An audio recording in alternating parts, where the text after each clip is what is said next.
on my wall. I'm going to make one more on that side, and you can put 2 or 3 CDs on in one line like this. And as you can see, I have so many CDs over here, old CDs.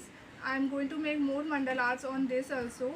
And for putting it on display, you will have to put nail paint or transparent nail paint or resin, so that it will be safe for display.